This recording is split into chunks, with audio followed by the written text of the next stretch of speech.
Hello बच्चों, जैसे कि आप सभी जानते हैं कि बोर्ड के एग्जाम बहुत नजदीक आ चुके हैं और उसी के निमित्त हम आपके लिए फिजिक्स से जुड़े हुए कुछ इम्पोर्टेंट न्यूमेरिकल लेके आते रहते हैं। उसी की सीरीज में आज हमारे जो न्यूमेरिकल हैं ये भी बोर्ड में बार बार पूछे गए हैं।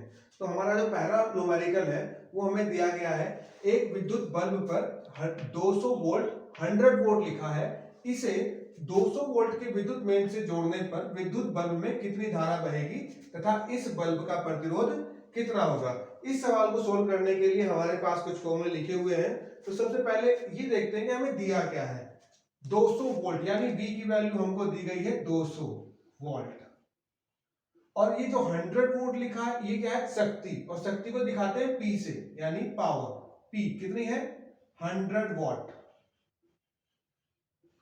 अब निकालना क्या है, इसे 200 वोल्ट सेम वोल्टेज है के विद्युत मेन से जोड़ने पर विद्युत बल्ब में कितनी धारा बहेगी, यानी कि I की वैल्यू हमको फाइंड करनी है।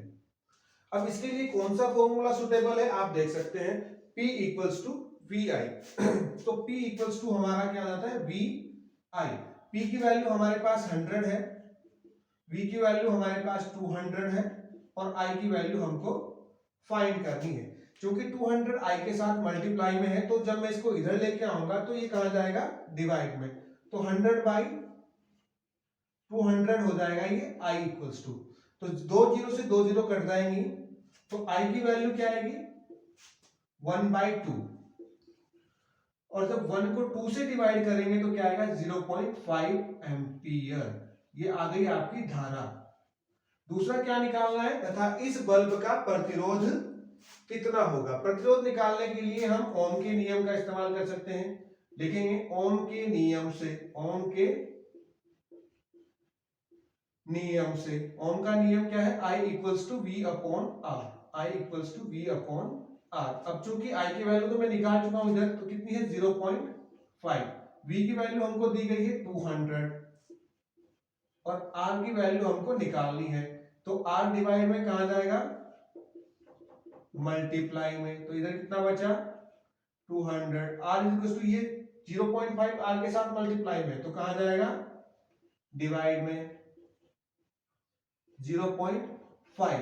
जब यहां से 0.5 को सही से लिख देते हैं, जब यहां से पॉइंट हटाएंगे तो ऊपर एक जीरो, सॉरी ये 200 वोल्ट था, ये 200 था और ये 0.5 था। तो जब यहां से पॉइंट हटाएंगे तो एक जीरो और बढ़ जाएगी और 5 से इसको काटेंगे तो 5 चौक 20 हो जाएगा और ये 2 जीरो इसके पीछे, यानी कि टोटल कितना है हमारा 400। तो आर की जो वैल्यू आई वो आई 400 ओम। जो प्रतिरोध है वो 400 ओम होगा और धारा 0.5 एम्पियर। नोट कीजिए, न्यूमेरिकल हमारा बड़ा ही इंपॉर्टेंट न्यूमेरिकल है। 2009 में ये पूछा गया है, 2017 में भी ये पूछा गया है। इसी टाइप के न्यूमेरिकल पूछे जाते हैं। तो इस न्यूमेरिकल को करते हैं हम और बहुत ही आसान न्यूमेरिकल है। सबसे पहले देखते हैं कि इसमें दिया क्या है और उसके बाद इसमें पूछा क्या है। इन चीजों का जब हमें पता लग जाता है तो न्यूमेरिकल करना हमारे लिए बड़ा आसान हो जाता है। तो सबसे पहले हमें दिया गया है एक 4 ओम के प्रतिरोधक में, यानी कि हमको प्रतिरोध दिया गया है आर की वैल्यू 4 ओम में 100 जूल उष्मा प्रति सेकंड की दर से उत्पन्न हो रही है। 100 जूल उष्मा, उष्मा को दिखाते हैं H से, यानी हीट बोलते हैं तो H से दिखाएंगे। कितनी उष्मा है, 100 जूल, पूरा जूल भी लिख सकते हैं ऐसे। और क्या दिया है, उष्मा प्रति सेकंड यानी प्रति 1 सेकंड, यानी कि जो समय दिया है वो 1 सेकंड है। समय जो दिया है वो कितना है, 1 सेकंड। निकालना क्या है, विभवांतर। तो विभवांतर निकालने से पहले हमें इसमें निकालनी पड़ेगी इसकी धारा। धारा के लिए निकालने के लिए फॉर्मूला हमारे पास है, H is equals to I square R T. H की वैल्यू कितनी है, 100। I की वैल्यू हमें निकालनी है, R की वैल्यू कितनी है 4 और T की वैल्यू कितनी है 1।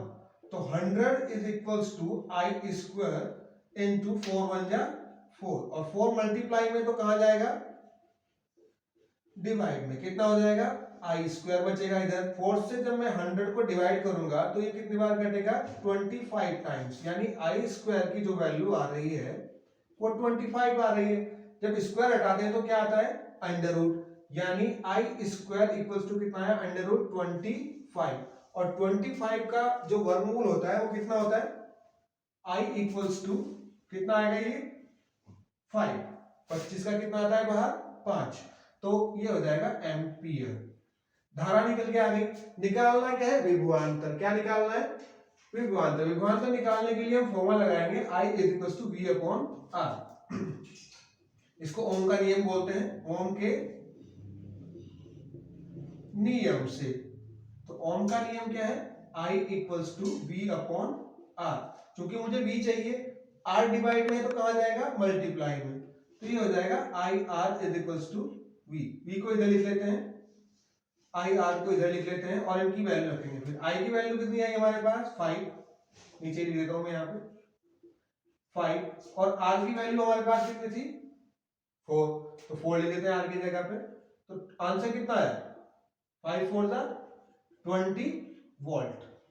तो हमारा जो विभवांतर आया वो आया 20 वोल्ट। नोट कीजिए। तो नेक्स्ट हमारा जो न्यूमेरिकल है ये बहुत इंपोर्टेंट न्यूमेरिकल है। आप खुद देख सकते हैं कि कितनी बार ये बोर्ड में पूछा गया है, 2008, 2009, 2015। तो इस टाइप के न्यूमेरिकल के आने की संभावना और ज्यादा अधिक हो जाती है।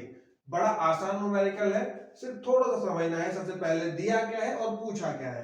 तो इसमें दो केस आपको दिए गए हैं, कब कि जब एक विद्युत हीटर किसी स्रोत से 4 एम्पीयर की धारा लेता है तो इसके सिरों के बीच 60 वोल्ट का विभवांतर होता है, फर्स्ट केस। सेकंड केस में क्या कहा गया है, यदि विभवांतर को बढ़ाकर 120 वोल्ट कर दिया जाए तो विद्युत हीटर कितनी धारा लेगा। दो केस है। फर्स्ट केस में आपको दिया गया है, फर्स्ट केस में आपको जो धारा है वो कितनी दी है, I1 ले लेता हूं मैं इसको 4 एम्पियर, और जो विभवांतर है वो कितना दिया गया है 60, इसको मैं V1 ले लेता हूं 60 वोल्ट। तो फर्स्ट केस में जो प्रतिरोध आएगा हीटर का वो कितना आएगा, ओम के नियम से लिख ही देता हूं यहां पे, ओम के नियम से, ओम के नियम से I is equals to V upon R होता है। तो I की वैल्यू यहां पे मैं I1 कर दूंगा, यहां पे मैं V1 कर दूंगा, R आगे लेके चलेंगे। I1 की वैल्यू 4 है, V1 की वैल्यू 60 है अपॉन R। R चूंकि डिवाइड में है तो मल्टीप्लाई में जाएगा, 4 इंटू R हो जाएगा इज इक्वल्स टू 60। चूंकि ये मल्टीप्लाई में है तो कहां जाएगा डिवाइड में, तो 4 से काटेंगे 15 टाइम कट जाएगा, ये 15 चौका 60 होता है। तो R की वैल्यू कितनी आई 15 ओम, R की वैल्यू 15 ओम। क्योंकि हीटर वही है और हीटर की जो कॉइल है वो भी सेम है, तो प्रतिरोध चेंज नहीं होगा। ओम के नियम से जो प्रतिरोध है वो नियत रहेगा, यहां पे लिख देंगे ओम के नियम से, ओम के, या पहले सेकंड केस लेते हैं, यहां पे सेकंड केस क्या रहेगा, सेकंड केस में क्या दिया है आपको, सेकंड केस में आपको जो विभवांतर दिया है वो 120 वोल्ट दिया है, लिखा ना कि विभवांतर को बढ़ाकर 120 वोल्ट कर दिया जाता है।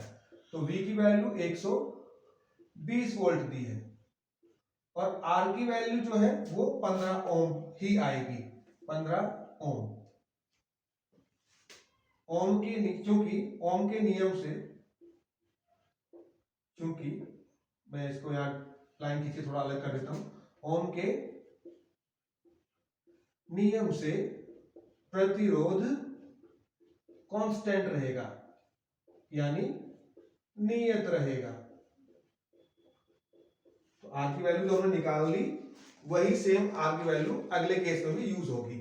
और उसके बाद हमें बताना क्या है, हमें बताना है कि धारा कितनी लेगा। इसको V2 ले लेते हैं सेकंड केस वाले को, R सेम रहेगा और I2 निकालना है कितना है। तो I2 निकालने के लिए फिर से ओम का नियम लगाएंगे, क्या हो जाएगा I equals to V upon R होता है, तो I की जगह I2, V की जगह V2 और R तो कांस्टेंट है ये आपका। I2 की वैल्यू निकालनी है, V2 की वैल्यू कितनी दी है हमें 120 वोल्ट, और R की जो वैल्यू है वो कितनी है 15। तो 15 से कितनी बार कटेगा ये 8 बार, क्योंकि 15 8 120, तो ये हो जाएगा आपका 8 एम्पियर। बहुत ही इंपॉर्टेंट सवाल है, कई बार बोर्ड के एग्जाम में पूछा गया और इसी टाइप के सवाल आते हुए रहते हैं, नोट कीजिए।